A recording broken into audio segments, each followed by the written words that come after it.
Number 5 on this list is the relationship. As we'll look at a bit later in this video, Ed and Lorraine's relationship might not have been all it was cracked up to be. The couple that inspired The Conjuring have often been talked about as being one of the greatest married couples ever. In the movie The Conjuring, the pair very clearly have each other's back, and it's clear that there's a deep foundation of love between them. Or at least that's how the movie likes to show it. Real life may have been a lot different. Judith Penny was someone who would have had access to the Warrens' relationship and would have been able to see it behind closed doors. We'll get into why that is the case later and explain who Judith Penny is, but for now, just take my word for it. Apparently, she has come out and said that the Warrens' beautifully loving relationship that we saw on screen is all a bunch of baloney. In truth, Ed was extremely violent and toxic to Lorraine. This toxicity would manifest itself in many different forms. Oftentimes, it would come out in harsh, verbal abuse that felt as if it was coming right from thin air, totally unprovoked by Lorraine. However, occasionally this would manifest into physical abuse. Judith has come out and said that one particularly bad evening she saw Ed backhand Lorraine across the face with all his might,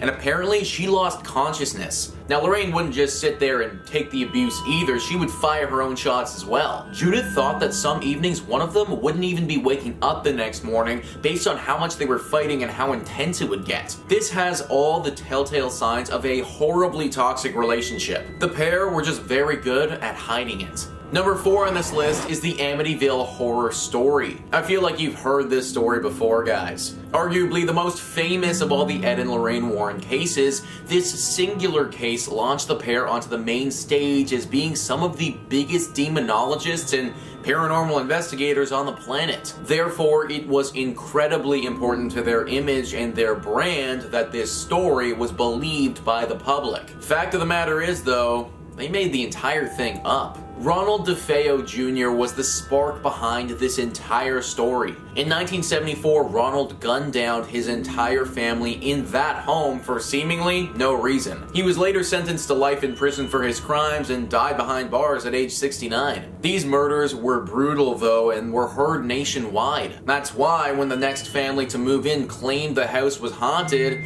it actually got a ton of attention. The family said that slime would appear all over the place with no apparent origin. Things would swing open and objects would fly around the room. The house itself could simply not warm up and would stay incredibly cold for weeks on end. The media got wind of this and so did Ed and Lorraine. They went into this place and went on to have their most successful case ever, ultimately concluding that the house is in fact haunted. However, this just simply was never true. The family's lawyer later came out and said that they collectively made up this story together and thought it would get a lot of traction over a few bottles of wine. The Warrens' initial success literally started by a few drunk people deciding they were gonna pull a trick on everyone. Even though this news came out, the Warrens have always held strong onto the fact that the house was in fact haunted. Number 3 on this list is Ed's relatives. This is something that really doesn't get mentioned a lot, but Ed Warren saw demons just like the rest of the people he tried to help. I think the media often portrayed the Warrens as these almost superhuman individuals who were impervious to the will of paranormal entities, but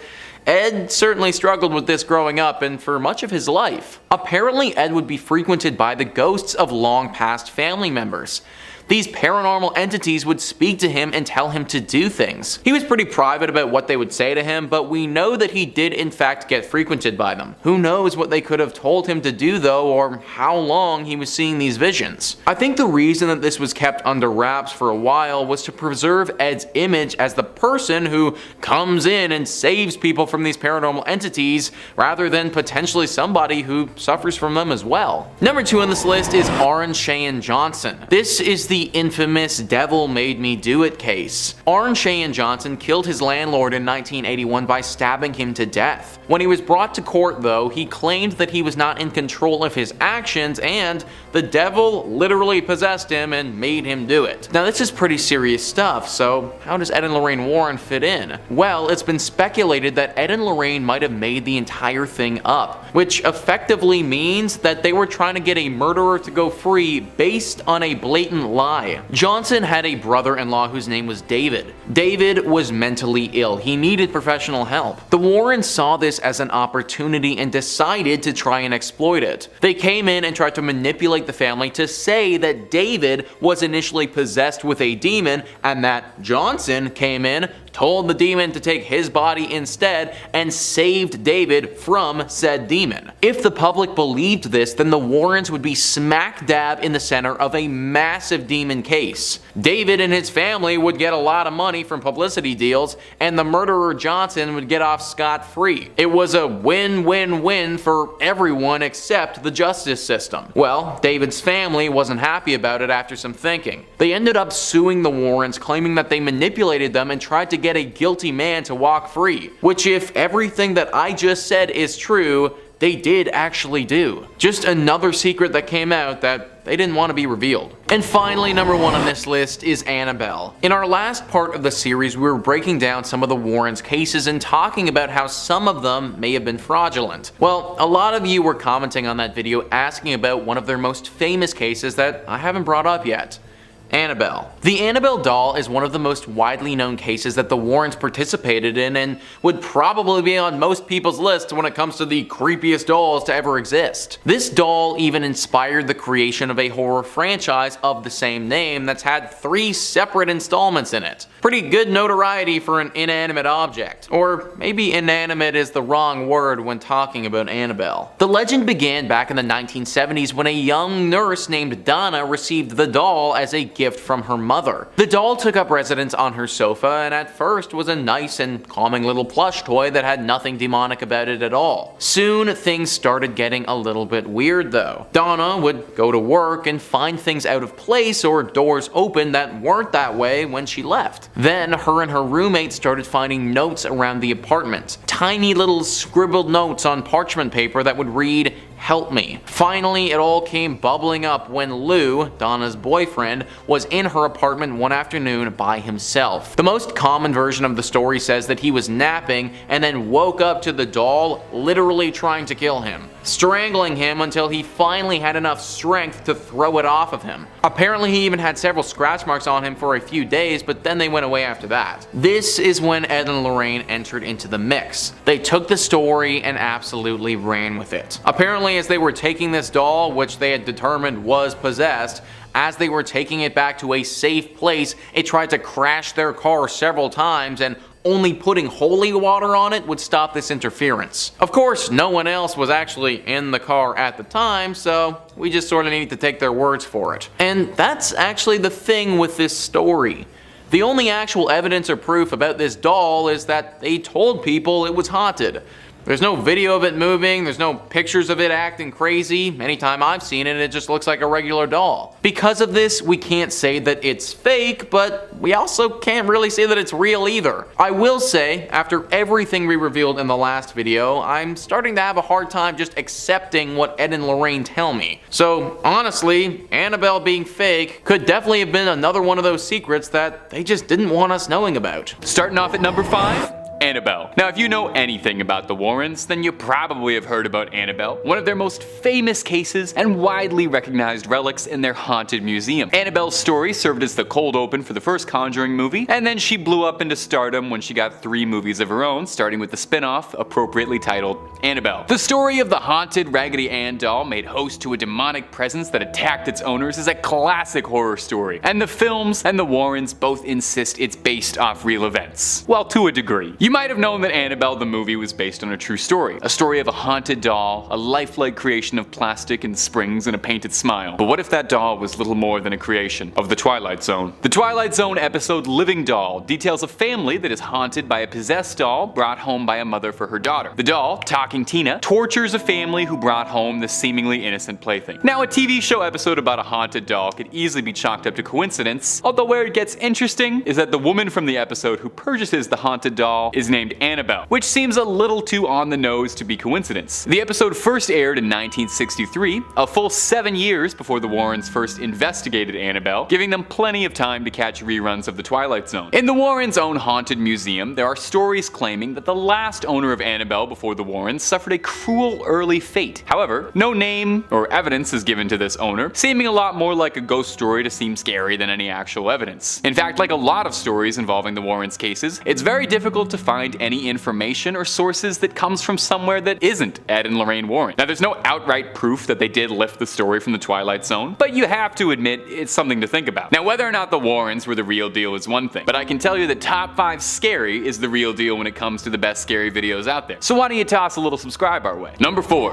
the Amityville Horror. The Amityville Horror haunting is one of the most famous paranormal myths in Americana. You could argue it's the most famous of the Warrens cases, being made into a series of several so-so movies and one good one. The story goes that a nice family moves into a home without knowing that the previous occupant had slayed his family and heard voices plotting against him. The new family, the Lutzes, begin experiencing all kinds of paranormal and demonic troubles plaguing their new home. Hearing word of this, the Warrens independently sought out the house and the case, bringing along a film crew with them to document their findings, including one rather famous photo of a boy descending down some stairs, which the Warrens insist was a ghost. Now, the story of the Amityville Horror is a hotly debated one for years as to whether or not it's a true haunting or just a hoax. The unfortunate incident involving the first family is real, but the rest is up for interpretation. There's a lot of evidence, both big and small, to suggest that the story was adjusted to sell books. The lawyer for the assailant that started this whole haunting claims that he made the story up with the Lutzes over many bottle of wines, quote, to drum up controversy in hopes of getting his client a retrial. The Warrens, independently involved, seem like this is what they were after as well. It's possible too the Amityville Horror itself could have just been inspired by the film The Exorcist, coming out a few years earlier when demonic possession would have been very popular and on people's minds. Number 3, they wanted to be artists. You know, believe it or not, the pair of legendary demonologists had actually not always planned on investigating the occult and the unknown. Does anyone really? You can't really go to school for that. When the two had married, they both had believed that they were going to make a career out of being artists. Ed Warren had gone to art school at New Haven, and Ed Warren began a modest career trying to paint landscapes, but he was not finding much success. He felt that he lacked a subject that he believed really spoke to people and made a connection with people, and he was struggling over this. As beautiful as a Connecticut landscape is, it just was not landing with people and he wasn't selling enough. He had held a long-standing interest in the supernatural and paranormal after an incident as a young boy where he encountered a ghostly spirit in his own home. So he decided that for his future endeavors, he would make a collection of paintings of local haunted houses. He would read in the newspaper for stories of haunted houses, then drive up to them, paint the houses outside, and then offer the paintings to the homeowners in exchange for information and intel about the haunting. He and Lorraine actually sort of got their start as paranormal investigators this way. They spent 5 years on the road, traveling as a pair of nomadic haunted house painters turned investigators, in which is no doubt one of the most unique ways to begin a career. Initially, Lorraine was more of a skeptic than a true believer, believing that most of the people they met and spoke to were just people with overactive imaginations. Obviously, she changed her tune a little bit as they made a storied career out of this. After spending weeks that turned to months and years on the road, Lorraine said she felt the similarities between each case, despite them all occurring in different states and communities, and saw a beauty in them exploring the world while Ed would be there covered in paint to explain the spirit world to their hosts. Number 2,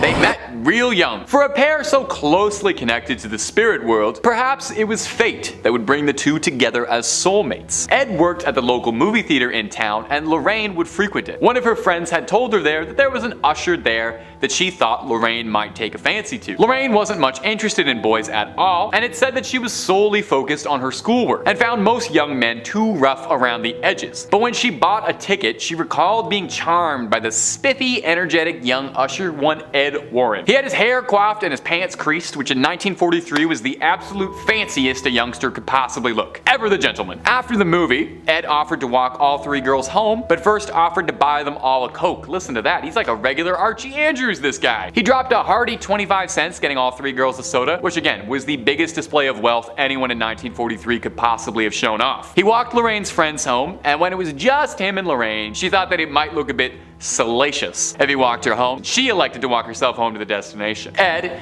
ever the gentleman, nodded and took off. Lorraine claims that when she saw Ed walk away, Lorraine, she didn't see him as a 16-year-old, but rather claims she saw him fully grown, saw him exactly as he would appear as an adult. She wrote in her diary that day that she found the man she was going to marry. Was it fate that had brought them together? Was it a divine purpose? Or were there just not that many cute boys in Connecticut at the time? Ed would be sent over to serve during World War II during the Navy, and he married Lorraine pretty much as soon as he stepped back in Connecticut, and the pair married when they were only 19 years old and remained married to the end of their days. Number 1. They never charged money. Now, over the years, Ed and Lorraine Warren have received their fair share of controversy, accusations, and allegations about their intentions. There were more than a few people over the years who accused them of being little more than charlatans and grifters who were exploiting money out of people who just didn't know any better. The thing is though, while there is absolutely a conversation and a discussion to be had about whether or not they were wildly exaggerating cases or intentionally adding and stretching stories out to make them more exciting for better books and better Hollywood movies, the thing is, as paranormal investigators, they never once charged money for their services. Like I mentioned before, usually their way in the door was to offer a painting. They never asked for money out of the residents of any of their haunted houses or cases that they'd investigated. They probably just asked for the exclusive film rights to the story, if anything, and that's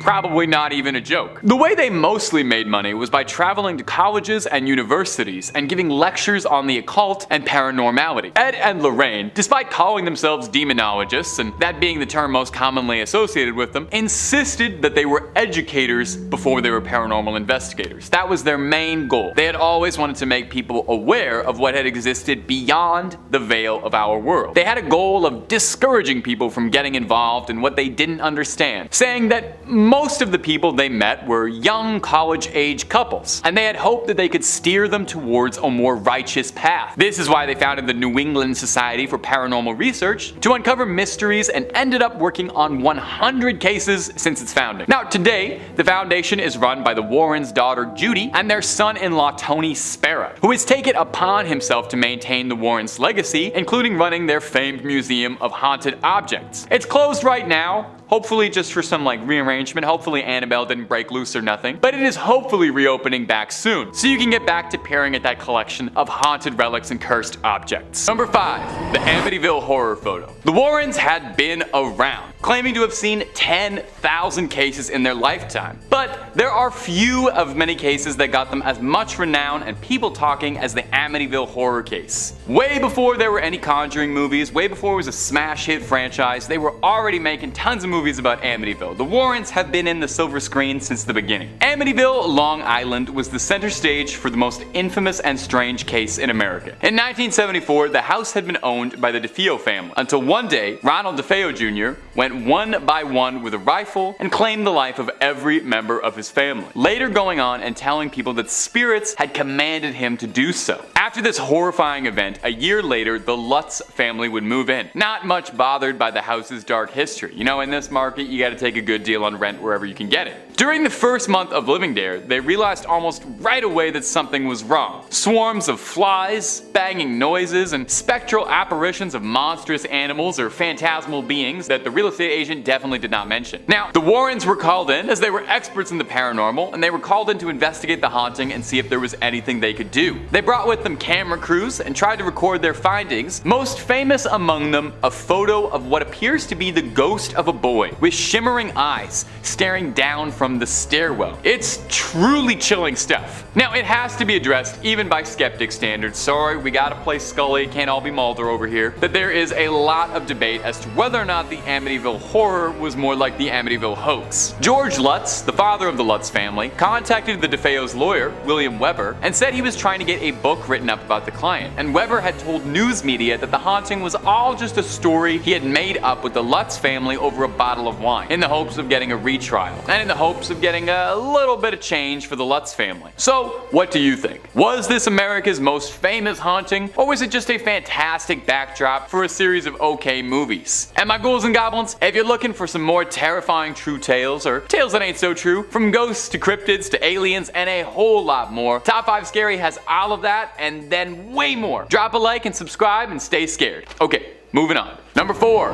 Enfield. Another very discussed case from Ed and Lorraine Warren's case files is the infamous Enfield poltergeist haunting. It served as the backdrop for the second Conjuring film, although the second Conjuring took a bit more liberties than the other films. There was no crooked man or Valak in the original haunting story, but it's still pretty interesting to listen to nonetheless. It captivated audiences worldwide after photos surfaced showing what looked to be the young Hodgsons being possessed and thrown about the room levitating. It was 6 years after the Warrens had investigated the Perron family haunting, all the way in Enfield, England. The Hodgson family had been living peacefully there, helmed by the single mother Peggy Hodgson and her 4 children. It was the summer of 1977 when the youngest members of the Hodgson family seemed to be being targeted by spirits. They saw the dresser of their bedroom sliding across the room as if a powerful invisible force was pushing it all around. They would hear constant knocking from all over. Now the family called the police because they were worried that there had been a burglary, and when the officers arrived, they claimed that they arrived to a home where the furniture was free floating throughout the air. Pretty wild stuff. Now over the course of a year, psychics, investigators, amateur, and all kinds of paranormal enthusiasts came to the Enfield house in the hopes that they would be able to figure out the haunting and crack the case. Of course, it goes without saying that if this many paranormal enthusiasts were all congregating in one place, Ed and Lorraine Warren were definitely there. They were certain they had their hands on a classic poltergeist scenario. Now, like I said, between the film and the true story, they differ pretty greatly in this example. Really, the Warrens were not terribly involved with the Enfield haunting that much at all. In fact, they were barely there for a few days even. Most of the investigators that had arrived to the Enfield property had kind of suspected that it might have been a hoax, or that things had been largely exaggerated or misunderstood and stretched by people involved. But the Warrens believed that they had a good, firm case on their hands. Now, unfortunately, we can't ask them, so we can only speculate. Was that because there was a real spirit, a real haunting, or is it just because they had the foresight and they knew that this was going to make a great script for an entry in a movie franchise someday?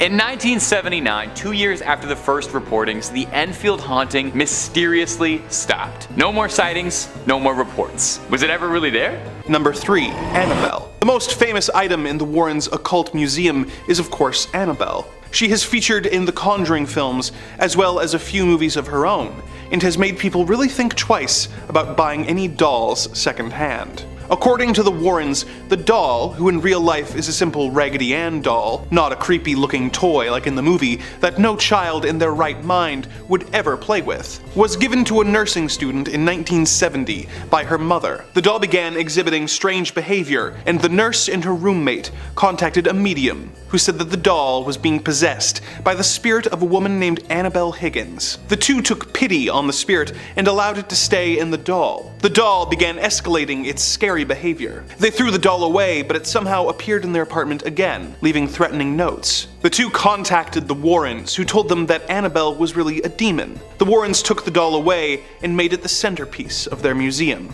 Of course, there is no documentation of any of this, and we have to just take the Warrens' word on it. However, skeptics eventually noticed that the story of the doll was very similar to an episode of The Twilight Zone that had aired 7 years before. In episode number 126, The Living Doll, a little girl is given a doll by her mother, Annabelle. The girl's stepfather doesn't like the doll, who, when wound up, begins talking to him, telling him that she doesn't like him. Thinking it is a manufacturer's defect, he throws the doll out, but the doll soon reappears and starts leaving him threatening messages until eventually tripping him on the stairs and killing him. The similarities are enough that many doubt the validity of the stories the Warrens have told about Annabelle. Is this an example of the Warrens stealing a story from TV? Or an example of life imitating art in a way that is both terrifying and disturbing, and that could never happen anywhere else but the Twilight Zone? Number 2.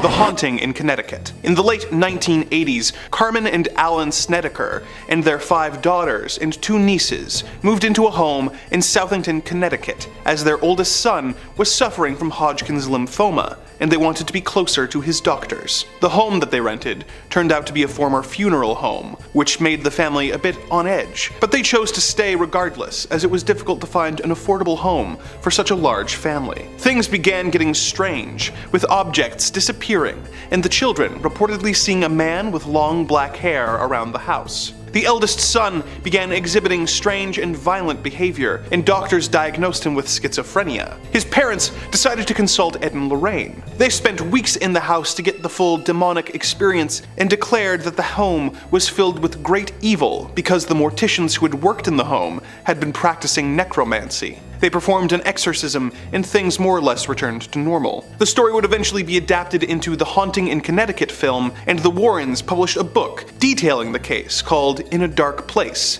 which was written by them with the help of horror novelist Ray Garton, who was hired to interview the Snedeckers and shape their testimony into a narrative. When the various family members' stories began to conflict with each other, Ray talked to Ed Warren about his concerns, and Ed responded by saying, "Oh, they're crazy. You've got some of the story. Just use what works, just make it up, and make it scary." Due to this, the entire case has become laced in controversy in the years since, with Garton distancing himself from his involvement with the supposedly non-fiction book. Number 1. The Happy Christian Family. The Warrens made a point of portraying themselves as a perfect, loving couple who supported each other while using their supposed gifts to help people who were in trouble and spread the message of God. This carries over into the Conjuring films that were inspired by their lives, with both critics and fans consistently bringing up their relationship as a highlight of the films, with it often being called one of the best love stories of the horror genre.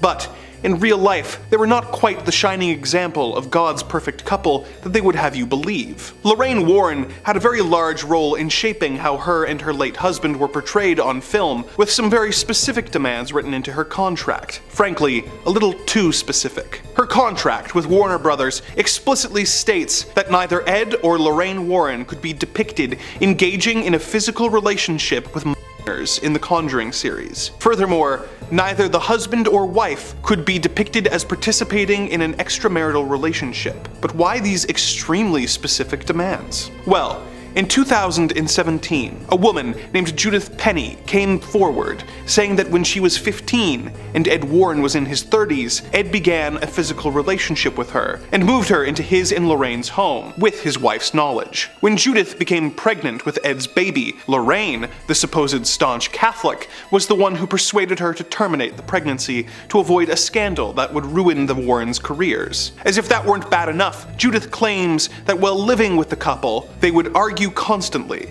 with the fight often getting physically violent, with Ed routinely attacking Lorraine into unconsciousness. Not exactly the perfect couple that they claimed to be. Number 5 on this list is the Dark Magic Doll. Yep, anything called the Dark Magic Doll is probably something I don't want to know about. That's most likely why Ed and Lorraine locked this thing up in their museum, because it's really not something that should be out in the public world for anyone to have. We've all heard about voodoo dolls before and the potential powers that they can have. Dolls that are made through some sort of dark ritual with the power to then affect people on a real life basis. Usually these dolls are made with a singular person in mind, and the doll that's created can only ever affect that one person. The same principle applies to this magic doll. However, the thing with this one is that from my understanding, you don't need to make it with only one person in mind. Simply using the doll while picturing an individual should create the same effect as a voodoo doll. It's said to use this thing, you need to hang it from its neck, and then the person that you have in mind is gonna get sick and eventually die. Now, I'm not sure if you can use this doll more than once, or if it's just a one-off, but it's probably a good thing that the public doesn't know such information. Think about how dangerous this doll actually is, especially if it got into the hands of the wrong person. Somebody who wanted to inflict harm onto someone else could easily do so from the comfort of their own home, and nobody would be the wiser. To make this doll requires some pretty dark rituals and some sinister magic, but the Warrens were pretty secretive about the exact process of constructing this thing, and again, probably for the best. Having information like that out in the open on how to make such a deadly and dangerous doll just isn't safe for anybody. Right now, the only known doll is currently locked up in the Ed and Lorraine Warren Museum. Hopefully it stays there and we don't ever see any more of these creepy things popping up in the world again. Number 4 on this list is the Smurl haunting. So we've all heard about Amityville and we've heard about the Enfield poltergeist, but one haunting that didn't get talked about nearly as much was the Smurl haunting. Maybe it's because it was just a little bit too scary and the Warrens didn't want to release such information to the public. An article discussing these 7 best cases from Ed and Lorraine writes, in 1974, Jack and Jeanette Smurl moved into a house on Chase Street, West Pittston, Pennsylvania. Strange occurrences followed, leading the Smurls to believe that a demon possessed their home. They claimed the demon had slammed their German Shepherd into a wall, bit Jack's ear, and pushed one of their daughters down a flight of stairs. Both Jack and Janet were said to have been assaulted by the demon. In 1986, they contacted Ed and Lorraine Warren, who confirmed that their house was indeed haunted. Ed Warren would go on to say that he had witnessed a dark mass form inside the home and that the demon had left him a message telling him to get out. Now, one thing that I think gets glossed over a little bit in this article is the time that these people moved into their home compared to the time that Ed and Lorraine actually showed up. 1974 is when they entered this house, and Ed and Lorraine didn't get there until 1986. These people were living in a home that was severely haunted, so much so that they were getting assaulted by a demon, and they were living there for over 10 years. I think we think about haunting sometimes as being like a week-long scary event or something like that, but this was literally over a decade of living in absolute fear. Why this family didn't move is beyond me, but maybe they were scared this creature would just keep following them wherever they go. I think this is why this one doesn't get talked about as much. 6 months is one thing, but 10 years is totally different. Ed and Lorraine knew that and probably didn't want to scare the public into thinking that they could get haunted for potentially their entire lives. Number 3. How psychic is she? Naturally, Lorraine's psychic abilities came into some scrutiny. I mean, that does make some sense. I mean, you claim you're psychic, people are gonna ask you all sorts of annoying questions like, are you really?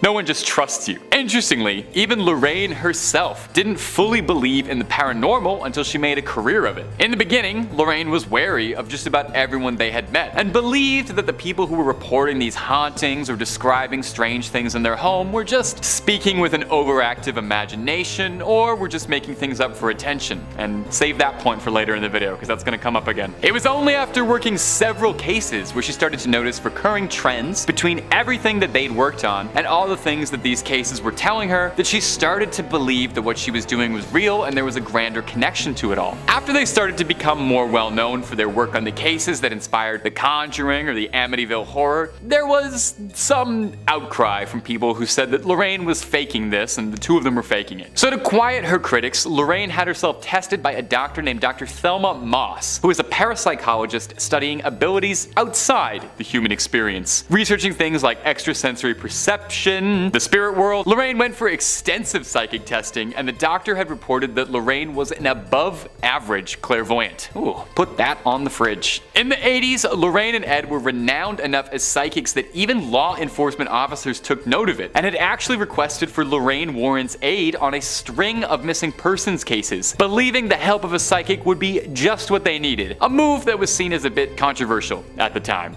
Number 2. Their relatives carry on their legacy. Although Ed and Lorraine Warren themselves unfortunately are no longer with us, they worked hard to ensure to pass on their ideas, their teachings, to ensure that their legacy would outlast their mortal forms. And I mean, that's kind of if you believe they're really gone. I mean, these people worked with spirits their whole life. They've got to be out there somewhere, their spirits guiding, right? In 1952, Ed and Lorraine founded the New England Society for Psychic Research as a way of tracking and documenting their cases. As well, famously, just like shown in the movies, Ed and Lorraine kept a magnificent museum of all the cursed relics, horrible things, and demonic objects that they'd encountered over the years in their cases, including the infamous Annabelle amongst many, many others. She doesn't quite look like how she does in the movies though, she's a little more raggedy in real life. But with Ed and Lorraine no longer around to run the society, it was now left in the hands of their daughter Judy and their son-in-law Tony Spera, who has taken it upon himself to maintain the Warrens' legacy and is a demonologist and paranormal investigator of his own volition. He inherited their museum of cursed objects, and he takes care of their most dangerous ones, maintaining the rituals necessary to keep them cleansed and pure. Now,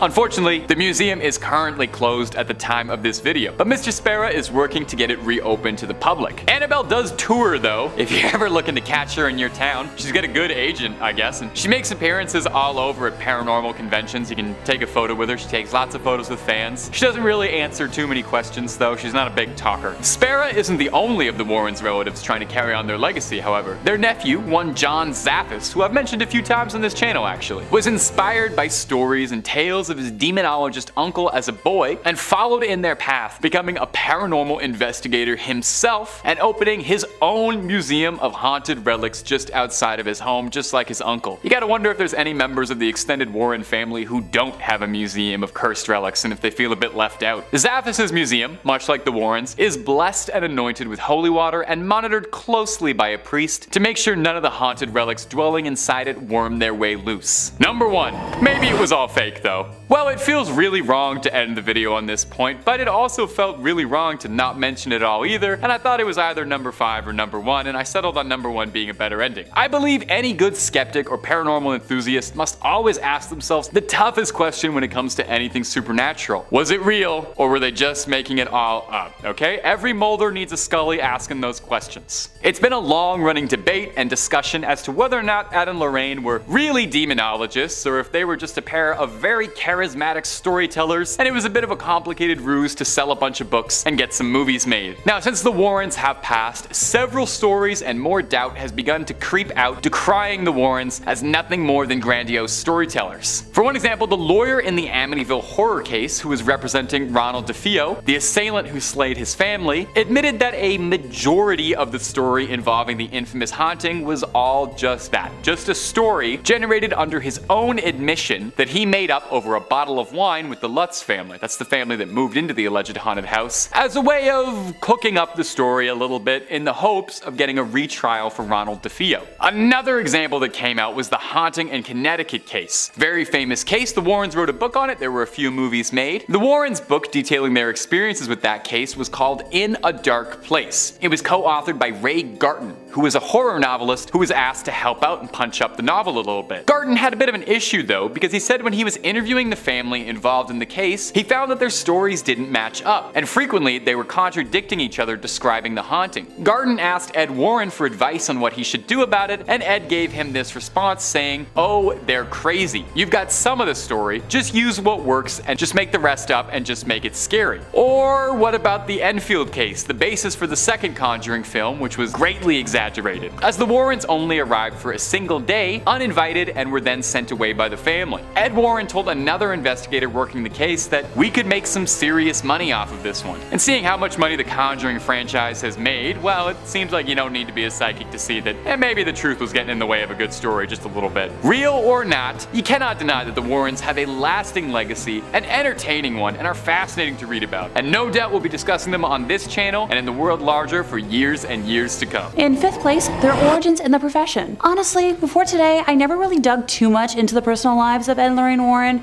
preferring to focus my interest on their professional work, and only really knowing about their daughter Judy from the rare time they mentioned her in one of their books, and her husband because of all the rare footage he's publicized since Ed and Lorraine's death. Outside of the Hollywood romanticizing, which I promise I'll touch on eventually, how did Ed and Lorraine actually fall into this line of work? So Lorraine was 9 when she first saw auras. She thought everyone saw them, but found out quickly otherwise when she brought it up at her Catholic school, when she compared the lights surrounding the Mother Superior and Sister Joseph, and was told immediately to never talk of what she saw ever again, learning to, hide her gifts or joke it off. Ed, on the other hand, grew up in a haunted house. He'd look into closets and see faces, one specifically of an old lady. The temperature in his room would drop and he would hear footsteps and heavy breathing. When he brought it up to his father, he was told that, there's a logical explanation for everything, and just leave it at that. So they both did their very best to try and ignore their gifts, wanting to live normal lives, but the universe threw them together and had different plans. Ed had a near-death experience while serving in the Navy during World War II, when the ship he was on collided with an oil tanker in the North Atlantic. A fire erupted and all of the men on the ship had to jump overboard. As Ed was in the icy water, he prayed for help and was soon rescued, believing it to be from cosmic interference. So after that experience, he returned home and asked Lorraine to marry him, and they got married almost immediately.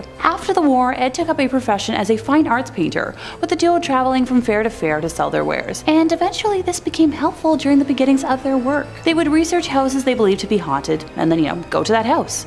After Ed would paint the domicile, he would hand the painting to Lorraine, who would knock on the door and offer the homeowners the painting as, their ticket into the house. Once she struck up a conversation with the homeowner, they would learn more about the property and hauntings. If there were hauntings, that is. At one house, which already had, some local notoriety as a supernatural hotspot, Lorraine went into spontaneous trance and claimed that this is where she learned not to fear death. I thought there was more to that. In fourth place, we have the White Lady hoax. Just so we all have the same context going into this, the White Lady is the name of the ghost that haunts the Union Cemetery in Easton, Connecticut. So most locals believe her to be the ghost of Harriet Seeley, whose young son passed shortly after being born, with Harriet herself passing soon after. Legend believes she may have died in hopes of finding her son, and still wanders their final resting place searching him out. Other folks believe the White Lady is the ghost of a woman from the 1940s who killed her husband and later herself and is, doomed to wander the graveyard. Her physical description is the one thing that remains consistent. She is a young woman wearing a white dress with dark hair. So, me if I was wearing white, which will never happen here. I promise you that. It seems as if she enjoys scaring the daylights out of the living, which, once again, my kind of gal. Many who have witnessed her believe that they have almost hit her with their vehicle, only to find no trace of her once they pull over. Others claim they have often seen her hovering slightly above the ground around the cemetery, going back and forth amongst different gravestones. Now, Ed Warren was obsessed with her and has gone on record as being, determined to capture footage of her on film. Once he was able to do so, he kept the tape for himself. Yeah, he hoarded that tape like it held the secrets to the universe. Or, like he was the US government with all the proof they have of alien life. He allowed a select few people to view it while, it was being held in his personal archives, and none were ever allowed to further analyze it on their own time. I'm raising an eyebrow right now in suspicion. And once again, if I had a red flag, I'd be waving it right here. So, since the passing of both Ed and Lorraine, their son-in-law, Tony Spera, has released the footage in its entirety to YouTube. The tape shows an apparent white human figure moving behind some tombstones. Similar to videos of UFOs, Bigfoot and the Loch Ness Monster, the figure is at that perfect distance and resolution so a shape can be seen, but we don't have any details that could lead to a definitive identification. A woman named Judith Penny, who I will discuss in more detail later, has said she helped Ed maintain his reputation as a ghost hunter. So what does that mean? So when he claimed to have captured the White Lady on tape in the summer of 1990, after camping out in the graveyard for a week, allegedly, Judith was the mystical being spotted on tape, masking herself with a white sheet. Number 3, the Skeptical Society. I think a little healthy skepticism is good for all of us, even on a paranormal channel. I watch paranormal stuff every single day of my life, but I like to approach it from a skeptical angle. What can I say? I'm more of a Scully than I am a Mulder. The New England Society for Paranormal Research isn't the only group in New England that was involved with the Warrens. Enter the New England Skeptical Society, existing as a bit of a rival to the Warrens. The Skeptical Society existed to uphold the tenets of science and reason versus paranormal speculation. The founder, one Stephen Novella, was a prominent neurologist and professor at Yale School of Medicine, and he did not think particularly highly of the Warrens. He was quoted saying, "You meet them, and oh my god, you realize the guy had no idea what he was doing, didn't know the first thing about anything relevant to paranormal investigation or ghost phenomena." He was adamantly not a fan of the Warrens at all, even going so far as to decry their museum of the occult and cursed objects, referring to it as little more than off-the-shelf Halloween junk, dolls, and toys. Now, the Warrens refused to allow the Skeptical Society to shadow them on a case or investigation numerous times, apparently, with various excuses each time. When sufficiently questioned about it, Ed Warren responded, "You can't have scientific evidence for a spiritual phenomenon."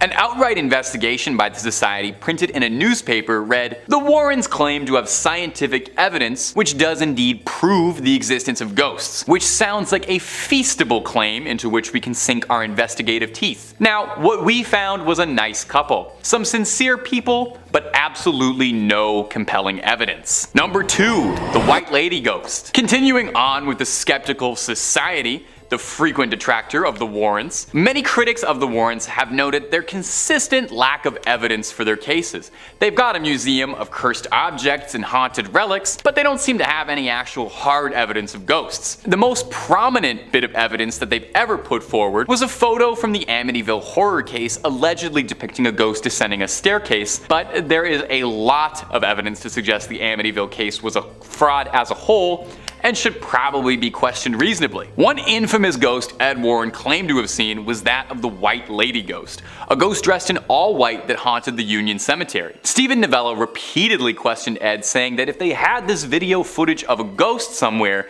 that it doesn't make sense why you wouldn't release that footage publicly to silence any critics or doubters. Eventually, Stephen was invited to the Warrens' home to watch the tape and was sufficiently unimpressed. Why don't you take a little listen to his review after watching the clip. The piece de resistance of the museum is Ed's video of the White Lady of Union Cemetery in Easton, Connecticut. We've only been allowed to view this tape in the Warrens' home because Ed refused to give it to us to analyze, a common theme in our investigations. The tape shows a white human figure moving behind some tombstones. Like videos of UFOs, Bigfoot, and the Loch Ness Monster, the figure is at the perfect distance and resolution so that a provocative shape can be seen, but no details which would aid identification. Ed Warren has not investigated this video with any rigor and refuses to allow others to do so. Despite Ed's insistence that he was engaged in research, he continued to jealously hoard his evidence rather than allow it to be analyzed. Now, detractors like Novella have suggested that the footage in question has been faked and it was just someone in a sheet. This footage actually is available now. After decades and decades of just talking about it, you can see the footage for yourself. It's available now on their son-in-law's personal YouTube channel after Ed had passed, and I will admit it is a bit blurry. It is kind of hard to make out anything. Number 1, the Amityville hoax. Now, besides the Conjuring, one of the biggest cases the Warrens were ever involved in was the Amityville horror. Before the Conjuring cinematic universe kicked off and they made 3 Annabelle movies, they were making films and books about the Amityville story. It gripped America as it was a truly bizarre haunting case. Well, except for the fact that there seems like there's a big pile of evidence to suggest the case was greatly exaggerated for the cameras and media. The book was a bestseller and the movie was a hit, but take a listen to some smaller inaccuracies. For one, the Lutz claimed that they found demonic footprints in the snow, but weather records around the time of the incident showed there was no snowfall. The book and the film also both refer to police being called to the house, but no records show that police were ever contacted during this time. Perhaps most incriminating is William Weber, who is the attorney for Ronald DeFeo, has claimed multiple times that the entire story was all a hoax collaboratively created between the Lutz family, novelist Jay Anson, and the Warrens. This wouldn't even be the first time it seemed like the Warrens were more interested in a good story than the truth. The Haunting in Connecticut story was written into a non-fiction novel by Ray Garton, a horror novelist who was commissioned by the Warrens to tell the story. He claims that he found the experience very frustrating as an author because while he was trying to report on the story, the Snedeker family involved in the case could not keep their details straight and were providing several conflicting stories. He pressed Ed Warren on it, and Ed told him, "They're crazy. All the people who come to us are crazy, that's why they come to us. Just use what you can and make the rest up. You write scary books, right?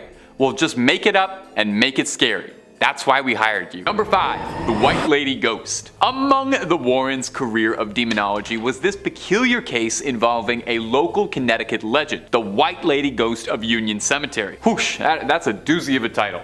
Can't you just be a spooky ghost? Anyway, Union Cemetery dates back 400 years, and it's said to be haunted by this one notable ghost. The tricky thing is though, nobody quite knows the exact origin of who she is. Some speculate that she's a woman who lost her child in childbirth and hasn't been able to move on to the afterlife because she still seeks out her child. Others speculate that she's a ghost of a victim who had been dumped into a sinkhole near the cemetery, and she's been unable to move on while this crime goes unsolved. You know, the fact that we don't even know her name or who she is, that's probably bothering her. That's probably contributing to all her worldly stress. The only things anyone can agree on truly is that those who say they've seen her claim that she's dressed in a bright white nightgown and has her head and face concealed with a white bonnet. One particularly good ghost story, local legend, says that in the late 90s, a firefighter responding to a call nearby said a woman in a white dress jumped in front of the truck and landed behind him. When he leapt out of the vehicle, there was no body on the ground,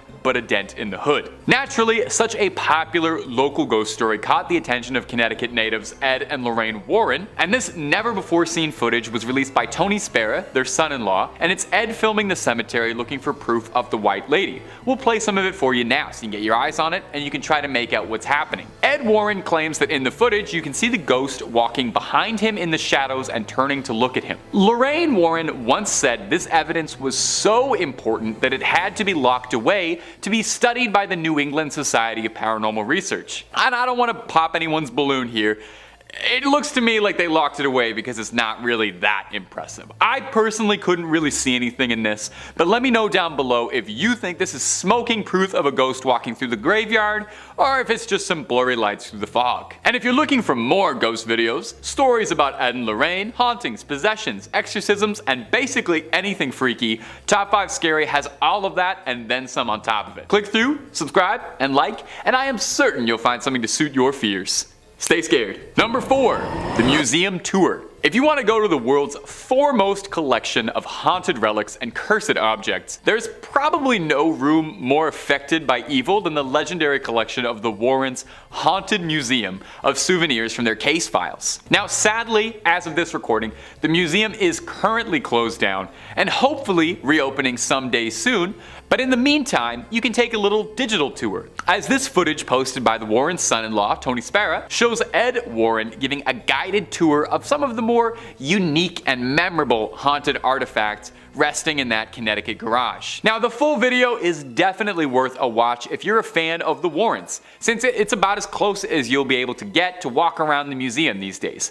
It's a full half-hour long of Ed Warren walking around, going into grand detail and recounting some stories about their more notable cases. Some shoutouts I'll include real quick include the witch Hannah Cranna, an old Connecticut legend, or the Conjuring mirror, which might sound like it has something to do with the movie series, but actually refers to a bizarre case where someone used the mirror in a ritual to try and summon a demon and ended up inviting a poltergeist into his house. Ed talks briefly on some of their favorites, their cursed dolls and toys, such as a dinosaur from the Devil Made Me Do It case, and of course, no visit to the Warrens Museum could possibly exclude mention of Annabelle, who's basically the star attraction of the place and probably why anyone knows who the Warrens are and what keeps the lights on for so long. Annabelle is shown under a tight lock and key as Ed goes over her history of how they brought her in and first found her and how they eventually contained her. He touches briefly on her protocol, how she has to always be locked up in a storage box behind glass, surrounded by rosary beads and doused in holy water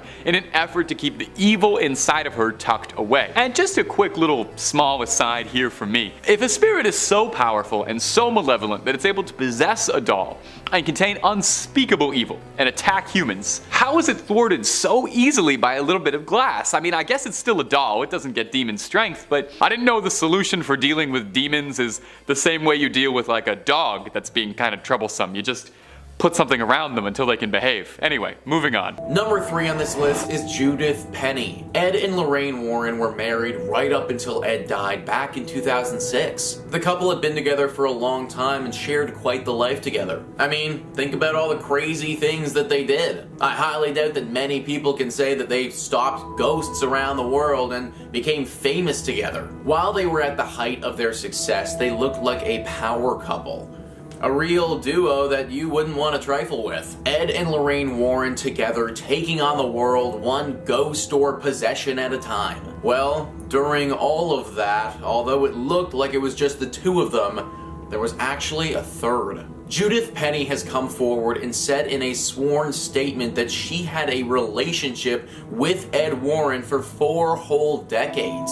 4 decades where they were having an intimate relationship that the world had no idea about. Apparently, Judith moved into the Warren household when she was 15 years old back in 1963. Ed, who was in his mid-30s at the time, would sleep with her regularly, and Lorraine Warren was well aware of the entire thing. I mean, she obviously was, considering Judith literally lived with the pair in their own house. In fact, before Ed's big career of being a demonologist took off, it said that he would drive Judith's bus to school. How freaking creepy and gross is that, guys?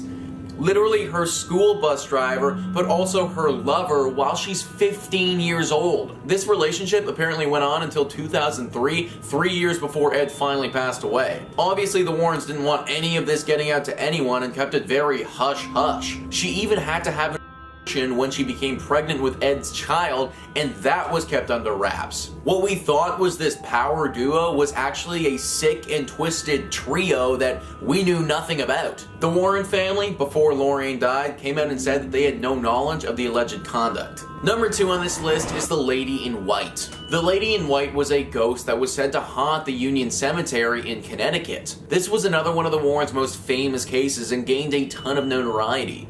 Well, sorry to burst your bubble, guys, but it's fake. Let's roll a clip of what is supposed to be evidence of the Lady in White.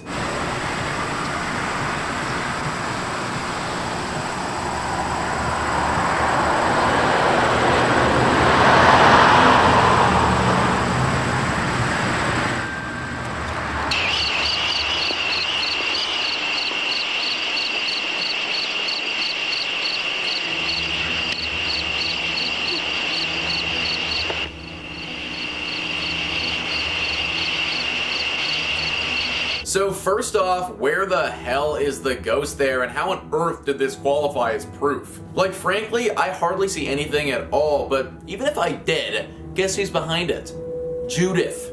Yeah, the girl that Ed had an illegal relationship with was the Lady in White. Literally dressed up in a sheet, and the pair took some grainy pictures and videos together and claimed it was evidence. Just another secret that the Warrens tried to hide, but eventually it's bubbled to the surface. And finally, number 1 on this list is the smoke and the mirrors. We've already talked about the Amityville horror house and the Lady in White here, and about how they're all fake. Well, guess what, folks? I hate to do this to you, but they ain't the only ones. Everything the Warrens did was just a bunch of smoke and mirrors.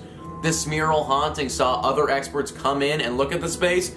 Nothing was wrong with it. Some of the exorcisms they performed, those people weren't really possessed by the devil, they were mentally ill people that the Warrens were preying on. The whole story about how they cured someone of being a werewolf, like, that doesn't even make any sense. Smoke and mirrors. That's what the Warrens' career was. Now, that's not to say that they didn't inadvertently stumble upon something paranormal every now and again. I mean, if you believe in that sort of stuff, then they must have, based on how active they were in the community. But basically, a lot of our favorite stories that rocketed them to the top of the demonology community are completely fraudulent. I guess it's not the worst thing in the world to know that we aren't living among as many ghosts as the pair claimed that we were. Number 5 on this list is the haunting in Connecticut. This haunting is the haunting of the Snedeker family. Listverse writes, after renovations on the house were complete, Carmen Snedeker entered the basement for the first time.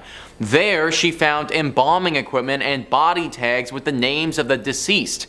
The family soon realized that the house was infested with demons. Carmen witnessed the water in her mop bucket turn a different color. She recalled the mop water was blood red. I mean a deep, deep red.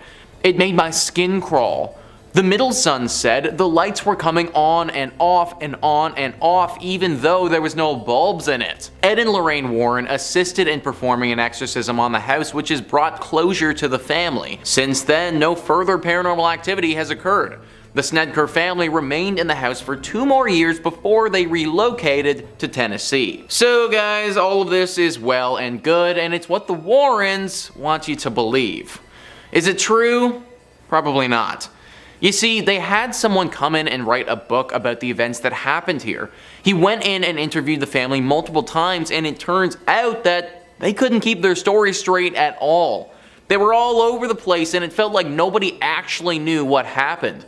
Then he went to Ed and told Ed that he can't write this story because nobody has any idea what actually went down. And you know what Ed said? Just make it up.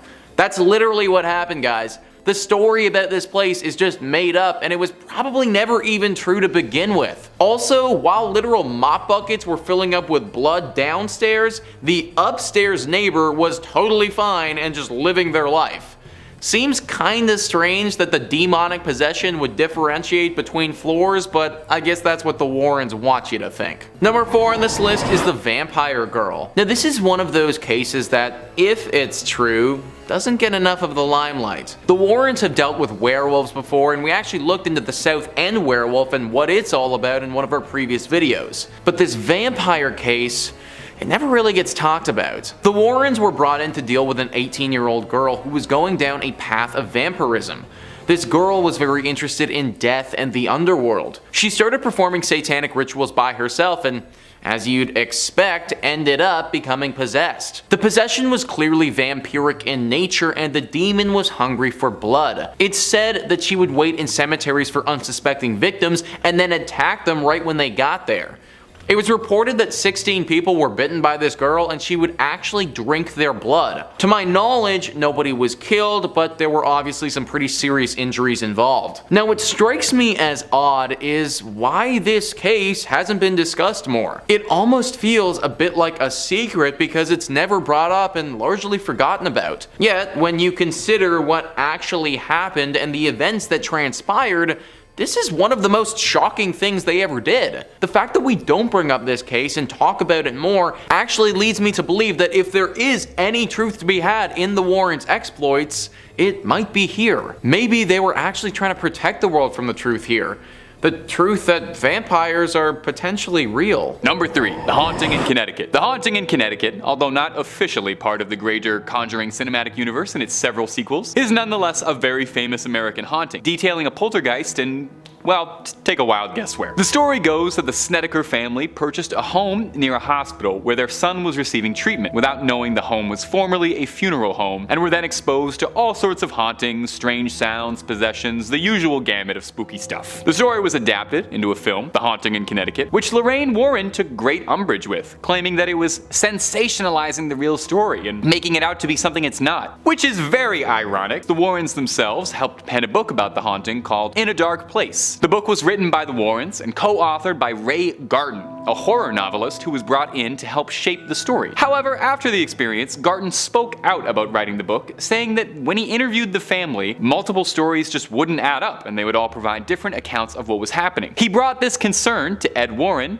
and Ed Warren told him, as Garton quotes, "Oh, they're crazy. You've got some of the story. Just use the parts that work and make the rest up. Just make the rest up and make it seem scary." Which is about as blatantly direct a confession as you could probably get from the Warrens. Since the passing of both Warrens, more and more support has come out, suggesting the Haunting of Connecticut was little more than a hoax to drum up some business. Number 2. The Devil Made Me Do It. Now, we've talked a little bit about the case of David Glatzel and his haunted rocking chair before on this channel, and earlier we'd mentioned Ed and Lorraine's involvement. When we discussed it before, we focused primarily on the haunting. As a bit of a refresher if you forgot, the second son of the Glatzel family, David Glatzel, underwent horrifying experiences that the family believed to be supernatural in nature. Growling, speaking in tongues, and the parents going so far as to claim that he would levitate. The haunting would turn tragic when, after being exorcised by the Warrens, the demon's host to David's body made their way into the boyfriend of Glatzel's sister, Arne Johnson, who would get involved in a brutal altercation with his landlord, leading to the death of the landlord. In courts, the lawyer insisted that the actions were not his own and he was possessed by a demon. Unsurprisingly, it was thrown out and Johnson saw jail time. Interestingly though, the basis for the defense of "the devil made me do it," according to the lawyer, was all the idea of the Warrens. Now in 2007, the brother of David Glatzel, Carl Glatzel, claimed in a legal filing that the book the Warrens wrote about the case was filled with complete lies, describing them as a pair of opportunists who blew a tragedy out of proportion and sensationalized his brother's mental illness and demonic possession for fame and personal gain. Most interestingly is that the priests named involved in this story all claim that no exorcisms ever actually took place in the Glatzel home, and that David Glatzel began to improve because he was receiving counseling and sent to a private school, not divine intervention. Number 1.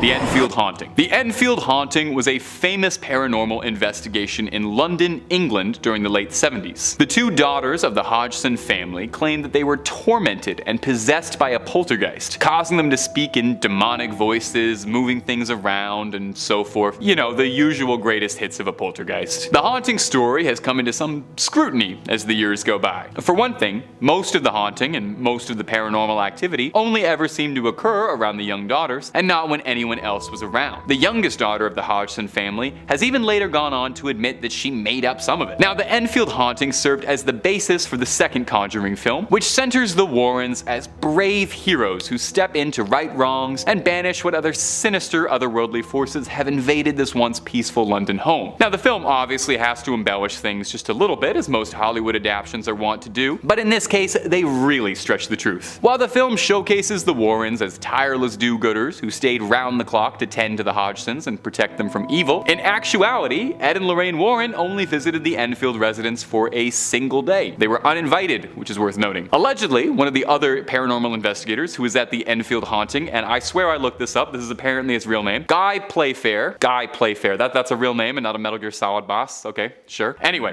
Mr. Guy last name says that upon meeting Ed Warren, he was told by Mr. Warren that we could make some real money off of this case. Leaving after a day, Ed Warren may have been right, since The Conjuring 2 grossed roughly $320 million, which is a really sweet sum to see residuals off of for attaching yourself to a story that you had nothing to do with. Lorraine Warren served as a consultant to all of the Conjuring films to ensure that the Warrens were portrayed realistically and correctly, so I just want to say it's a bit interesting that she didn't seem to have an issue with the film outright lying about their involvement in that case at all. But to quote Ed Warren, you've got some of the story, so just make the rest up and make it scary. Number 5. The real-life Conjuring movies. Now, the Conjuring films are most likely where most of us know anything about the Warrens from. You know, had they not been made, they might have just stayed local New England legends. Notable for their contributions to a few famous cases like the Amityville Horror or the Haunting in Connecticut, a couple other notable ones. But no doubt it was James Wan's Conjuring franchise that made the Warrens into household names and made them not only iconic characters in horror canon, but storied real individuals. But how involved in the films were they, really? Well, unfortunately, Ed Warren passed away before the first one was ever made, so Ed never got to see any of the Conjuring movies. But Lorraine Warren served as a close consultant on them, ensuring that the stories are being presented in an accurate way, accurately depicting the Warrens' relationship as well. Now, of course, there are some liberties taken here and there with the scripts regarding the hauntings, but hey, that's Hollywood. That's how the Hollywood game goes. Fun little trivia for you might not know, even if you're a Conjuring superfan, but the real Lorraine Warren does actually appear in the first Conjuring. I know you're saying, of course she does. She and Ed are the main characters, but I mean the real-life Lorraine Warren is a cameo in the first Conjuring film in a blink and you'll miss it scene. During one of the lecture scenes, you can see her sitting up in the front 2 rows in the crowd. Look for the very old woman who looks about 30 years older than all the other extras. That's the real Lorraine Warren. The actress who plays Lorraine's character in the films, Vera Farmiga, maintained a very close and personal relationship with the real Lorraine Warren, calling her a very close friend. After she passed, on Instagram, Vera wrote, "She lived her life in grace and cheerfulness. She wore a helmet of salvation. She donned her sword of compassion and took a shield of faith. Righteousness was her breastplate, and she has touched my life so." Wow, that is an epic description of like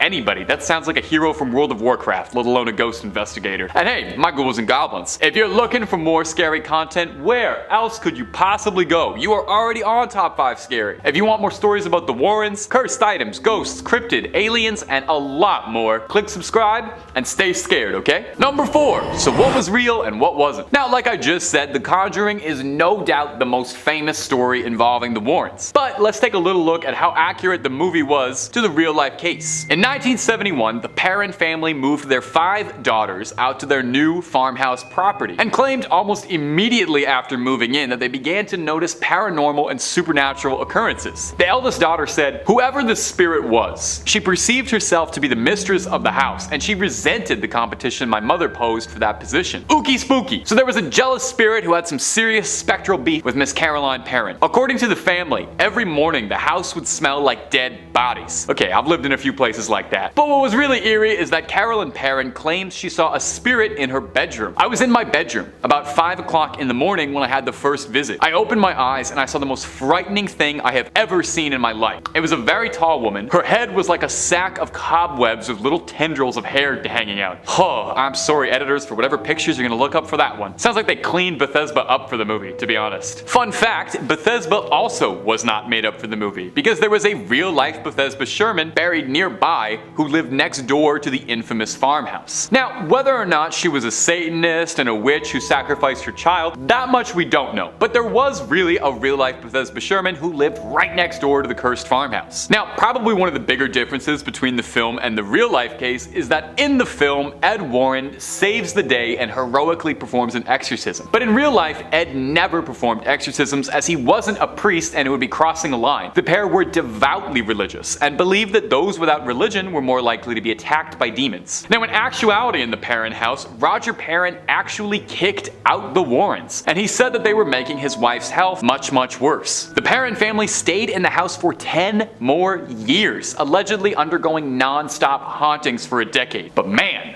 The rent must have been really good. Number 3. The Shadow Doll. When you enter the Warrens' haunted museum, one of the first things you'll see is this frightening little doll, affectionately dubbed the Shadow Doll. It's made of bird feathers and real human teeth. Oh, that's just lovely, thanks. It's currently owned by Tony Spera, the son-in-law of the late Warrens and the current proprietor of the museum. He offers a little bit of insight into the doll's unique history, saying it was originally acquired at an antique shop where it was being sold with the owner unaware of the doll's negative energy, which I feel that is totally on you. You're running an antique store and you're not a little bit concerned that someone came to you with a doll with real human teeth and bird feathers? I feel like you don't need to know that much about the occult or to be a big horror movie guy to know that is definitely cursed. If somebody comes in and drops a doll off at your store that has human teeth, your first response has to be to chuck that thing in the ocean, not put a $14.99 price tag on it. Oh, anyway, Spera claims the doll has an insidious little gift inside of it, and that's if you take a photograph of the doll and then the photo develops, you write a curse that you'd like to inflict on the back of the photo, and then you send it to your victim. The person who then opens the envelope and sees the doll in the photo will invite the curse into your home. And I know what you're worrying about right now. Are you cursed right now watching this video?